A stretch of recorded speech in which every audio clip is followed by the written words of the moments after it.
Friends, मैं विवेक नायक AB to success में आपका बहुत बहुत स्वागत करता हूं। दोस्तों आज हम लोग वर्ल्ड ज्योग्राफी की क्लास को स्टार्ट करने जा रहे हैं, जिसमें दोस्तों हम लोग ओनली टॉपिक के बारे में बात करेंगे कि मतलब कौन कौन से चैप्टर हमको पढ़ना है वर्ल्ड ज्योग्राफी में, उसके बारे में डिस्कस करेंगे। तो दोस्तों हम स्टार्ट करते हैं ज्योग्राफी। क्या ज्योग्राफी? ज्योग्राफी मतलब होता क्या है? तो ज्योग्राफी मतलब होता है भूगोल। और ज्योग्राफी दोस्तों दो शब्दों से मिलके बना है। वो दो शब्द कौन कौन से हैं मैं आपको बता रहा हूं। जैसा कि दोस्तों जो ज्योग्राफी है, ज्योग्राफी दो शब्दों से मिलके बना है। जियो, क्या? एक है जियो और दूसरा जो वर्ड है वो है ग्राफी, वो है ग्राफी। दोस्तों जियो मतलब होता है भू, और भू का अर्थ होता है दोस्तों पृथ्वी। क्या होता है? भू का अर्थ होता है पृथ्वी, और ग्राफी का मतलब होता है अध्ययन। क्या? अध्ययन। ग्राफी का मतलब होता है अध्ययन। तो पृथ्वी का अध्ययन ही क्या कहलाता है? जियोग्राफी कहलाता है। अब दोस्तों बात आती है कि सर आप तो इतना डिफिनेशन आप बता दिए, तो विथ मैप के हिसाब से बता दीजिए कि मतलब ज्योग्राफी में किस किस चीज का अध्ययन किया जाता है। तो मैं मैप के माध्यम से बताता हूं। जैसा कि दोस्तों मान लीजिए कि हमारा इमेज है, ये हमारी पृथ्वी है। क्या है? ये हमारी पृथ्वी है। ये वाला जो मध्य वाला भाग है दोस्तों, यहाँ पे मान लीजिए मनुष्य निवास करता है, मतलब हम निवास करते हैं। यहाँ पे कौन निवास करता है? यहाँ पे मनुष्य निवास करता है। मान लीजिए यहाँ पे मनुष्य निवास करता है। ये जो ऊपर वाला हिस्सा है दोस्तों, ये वायुमंडल है। क्या है? वायुमंडल वाला हिस्सा है। और ये दोस्तों जो है ये पृथ्वी का गर्भ है। क्या है? ये पृथ्वी के गर्भ वाला हिस्सा है। तो दोस्तों इन्हीं तीनों के अध्ययन को क्या कहते हैं? जियोग्राफी कहलाता है। जैसा कि दोस्तों वायुमंडल और स्थलाकृति जहां मनुष्य निवास करता है, भूगर्भ, इन्हीं तीनों के अध्ययन को हम क्या कहते हैं? जियोग्राफी कहते हैं। तो दोस्तों आपके माइंड में क्लिक किया होगा कि सर हमें एक लाइन में डिफिनेशन इसका बता दीजिए, मतलब इसकी परिभाषा बता दीजिए ज्योग्राफी की। तो मैं बताता हूं ये एक लाइन में दोस्तों। जैसा कि आपने कहीं मतलब ऐसा तो आपको कॉन्सेप्ट कहीं मिलेगा ही नहीं, जैसा मैं आपको पढ़ा रहा हूं विद एनसीईआरटी जो बुकें हैं, इंपॉर्टेंट बुकें हैं यूपीएससी की, उससे रिलेटेड जो भी फैक्ट होते हैं मैं यहाँ पे आपको रखूंगा। तो दोस्तों जैसे कि देखा जाए ज्योग्राफी का परिभाषा क्या होता है, उसका डिफिनेशन क्या होता है। तो ज्योग्राफी का जो डिफिनेशन है, भूगोल व विज्ञान संबद्ध विषय है। क्या है? भूगोल, भूगोल, भूगोल व विज्ञान, विज्ञान संबद्ध विषय है। क्या है? भूगोल व विज्ञान संबद्ध विषय है।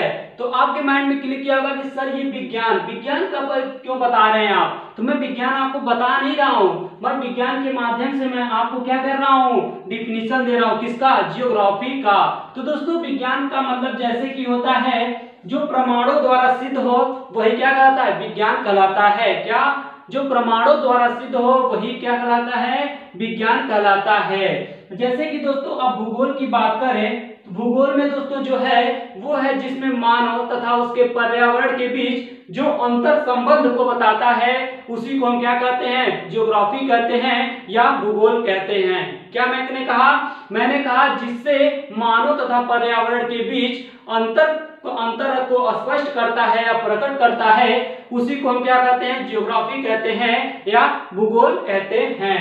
नेक्स्ट हम लोग पढ़ेंगे दोस्तों कि उसके बाद पृथ्वी की सतह। क्या? पृथ्वी की सतह के बारे में हम लोग पढ़ेंगे। क्या? पृथ्वी की सतह,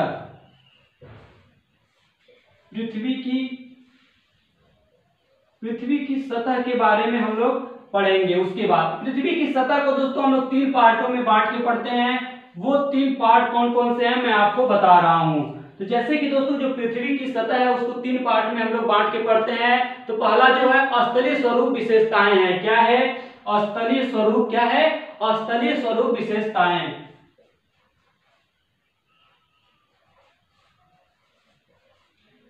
स्थलाकृति स्वरूप विशेषताएं।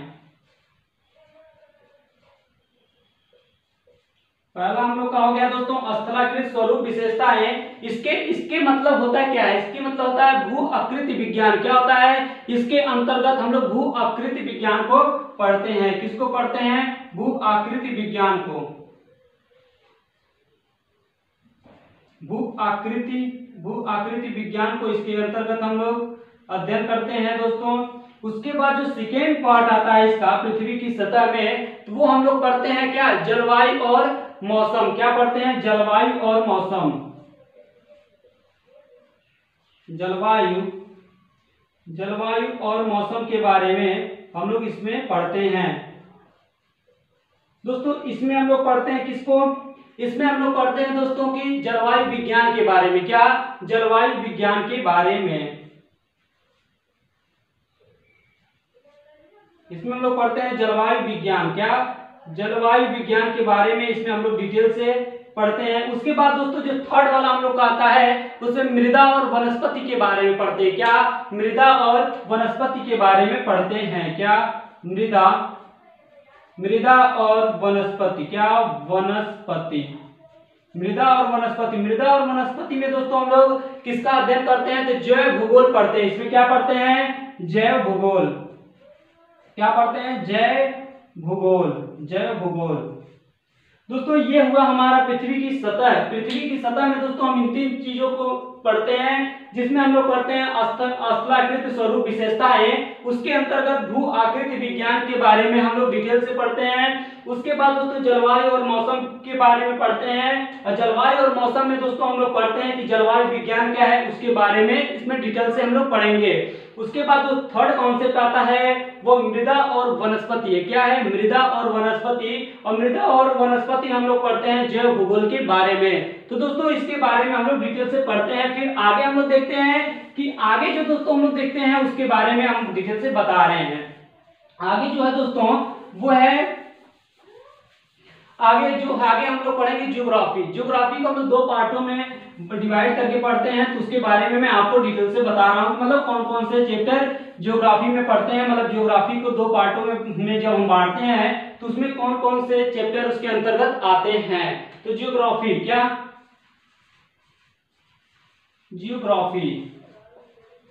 ज्योग्राफी को हम 2 पार्ट में बांट के पढ़ते हैं, डिवाइड करते हैं। जिसमें दोस्तों हम लोग का फर्स्ट पार्ट होगा, फर्स्ट पार्ट में जो हम लोग पढ़ते हैं वो पढ़ते हैं भौतिक भूगोल। क्या पढ़ते हैं, भौतिक भूगोल।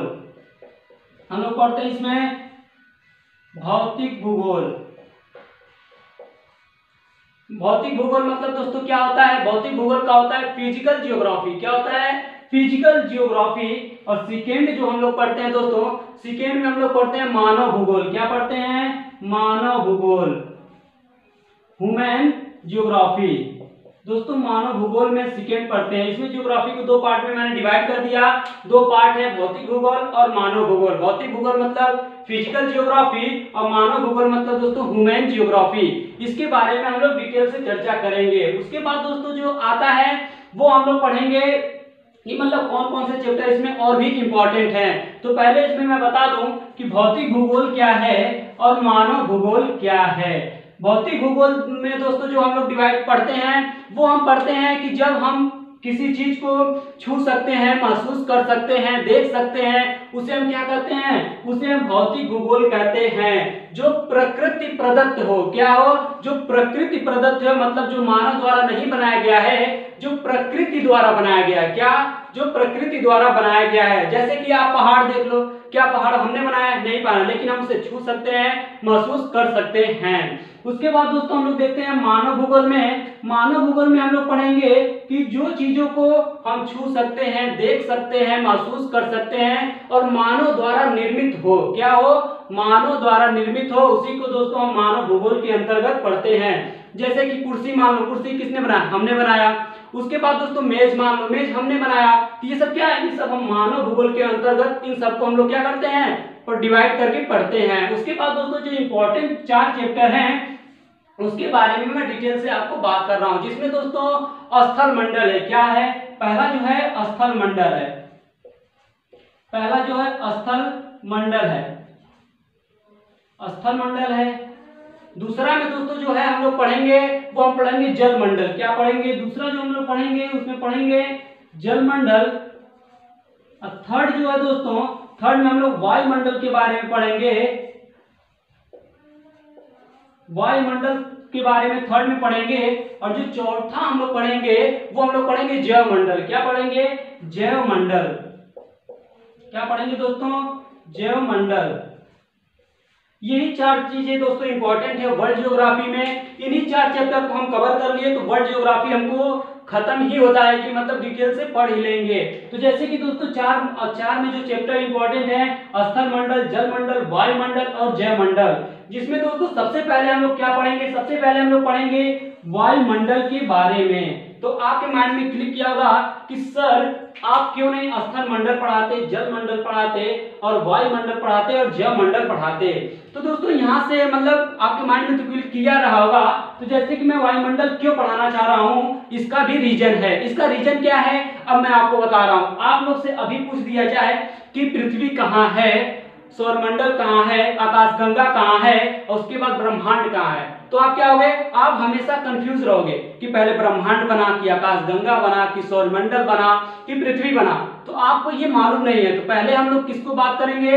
इसलिए हम पहले वायुमंडल के बारे में डिस्कस करेंगे, क्योंकि दोस्तों पहले ब्रह्मांड की उत्पत्ति हुई थी। जैसे कि मैं आपको बताऊं कि अभी आपसे कोई पूछ ले पृथ्वी हमारी कहाँ है, तो पृथ्वी जो हमारी है वो सौरमंडल में है। अब आपसे कोई पूछे कि सौरमंडल कहाँ है, तो सौरमंडल दोस्तों वो आकाशगंगा में है। कहाँ है? आकाशगंगा में है। आपसे कोई पूछ दे कि आकाशगंगा कहाँ है, तो आकाशगंगा दोस्तों ब्रह्मांड में। कहाँ है? ब्रह्मांड में। तो सबसे पहले दोस्तों किस चीज की उत्पत्ति हुई, तो माना जाता है कि ब्रह्मांड की उत्पत्ति सबसे पहले हुई है। तो दोस्तों हम इसलिए वायुमंडल के बारे में सबसे पहले पढ़ेंगे और वायुमंडल में सबसे पहले हम लोग ब्रह्मांड के बारे में डिस्कस करेंगे। अब दोस्तों आपको आपका जितना भी कॉन्सेप्ट है वो तो आपका क्लियर ही हो गया होगा कि क्योंकि हम क्यों वायुमंडल आपको पढ़ा रहे हैं। बहुत सारे टीचर जो होते हैं वो पहले जलमंडल को आपको पढ़ा देंगे, मतलब नदियों के बारे में पढ़ा देंगे, पठारों के बारे में पढ़ा देंगे, उसके बाद जलमंडल के बारे में पढ़ा देंगे, मतलब खाद्यान्न के बारे में आपको स्टडी करा देंगे, स्थल मंडल के बारे में बता देंगे, स्थल मंडल में छोटी मोटी बातें हैं वही आपको बता के छोड़ देंगे, उसके बाद वायुमंडल आपको बताएंगे। तो आपको क्या होगा, कोई भी चीजें समझ में आएगी ही नहीं। जब आप लोग सीरियल नंबर से कोई चीज पढ़ोगे नहीं तो वो कभी समझ में नहीं आने वाली। जैसे कि मैं आपको बता रहा हूं कि पहले हम वायुमंडल को क्यों पढ़े हैं, क्योंकि हमको ये मालूम हो जाए कि हमारी पृथ्वी कहाँ है, सौरमंडल कहाँ है और आकाशगंगा कहाँ है और ब्रह्मांड कहाँ है। इस पे दोस्तों एक चीज और आपको पता हो जाएगा कि हमारी पहले किस चीज की उत्पत्ति हुई। क्या पहले किस चीज की उत्पत्ति, पहले ब्रह्मांड की उत्पत्ति हुई कि आकाशगंगा की हुई कि पृथ्वी की हुई कि सौरमंडल की हुई। जब आपको यही नहीं मालूम रहेगा तो आप जलमंडल, जैवमंडल और स्थल मंडल कैसे पढ़ लोगे, नहीं पढ़ पाओगे ना। तो दोस्तों जाहिर सी बात है, पहले हमारा सबसे इंपॉर्टेंट जो है वो जलमंडल है। पहले हमको जलमंडल को समझना होगा, उसके बाद आगे चैप्टर जो है मतलब स्थल मंडल, जैवमंडल और दोस्तों जो है जलमंडल, ये सब मतलब समझने में बहुत ही आसानी होगी। तो दोस्तों आज के सेशन में इतना ही। बहुत बहुत धन्यवाद, मिलते हैं नेक्स्ट डे।